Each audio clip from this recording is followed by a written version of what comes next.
Vous n'existez plus. Le monde que vous connaissiez, vos amis, votre famille, votre compte Instagram, tout cela vient de s'effacer. Vous n'êtes pas un flic, vous n'êtes pas un soldat, vous êtes une ombre. Bienvenue à la DGSE, la Direction Générale de la Sécurité Extérieure. Votre mission n'est pas de faire la guerre, mais d'écrire l'histoire avant qu'elle n'arrive. Mais comment passe-t-on d'un simple citoyen à une légende de l'espionnage français? C'est ce que nous allons voir. Ouvrez le dossier. Niveau 1. La recrue. Tout commence ici. Vous avez été repéré.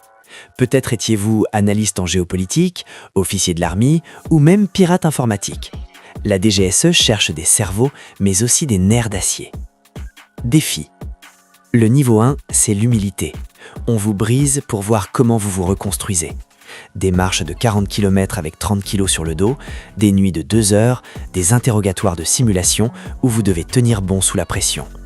On teste votre corps. Responsabilité.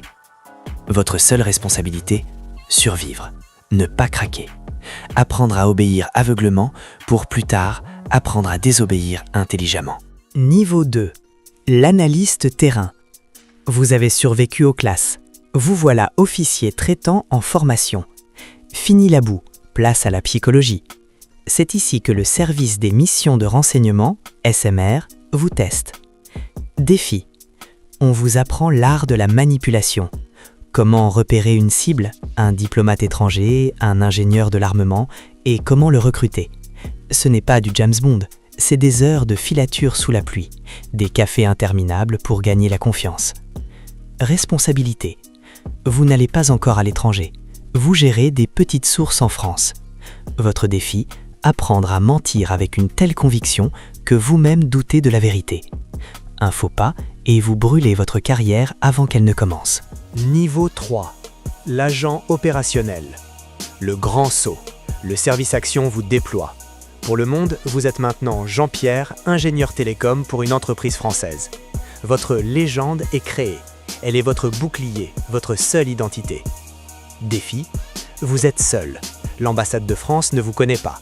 Et si vous êtes arrêté, la France niera votre existence.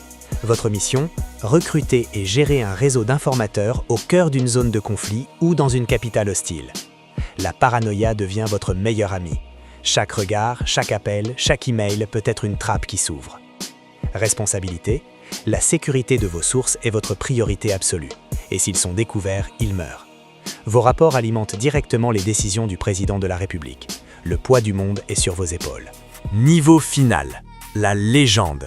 Vous avez survécu à 15 ans de terrain. Vous êtes maintenant un vieux, un cadre. Vous ne recrutez plus, vous dirigez. Défi, c'est le niveau le plus dangereux, car il est politique. Vous devez anticiper les crises mondiales. Arbitrer entre l'assassinat d'un leader terroriste et la capture d'un réseau de cyberespionnage. Votre défi n'est plus la peur de mourir, mais la peur de se tromper d'analyse et de déclencher une guerre. Responsabilité, vous formez la nouvelle génération. Vous êtes la mémoire de l'ombre. Vos responsabilités sont totales, mais vos succès resteront à jamais confidentiels. La légende, c'est vous, mais personne ne connaîtra jamais votre nom. C'est pourquoi, de l'ombre à la légende. C'est un parcours de sacrifice, où la plus grande victoire est celle dont on ne parlera jamais. Alors, si cette immersion vous a plu, quel autre parcours de vie voulez-vous découvrir? La hiérarchie d'une brigade étoilée? L'ascension d'un pirate sombre? Abonnez-vous pour ne pas rater votre prochaine affectation. Et surtout, restez discret.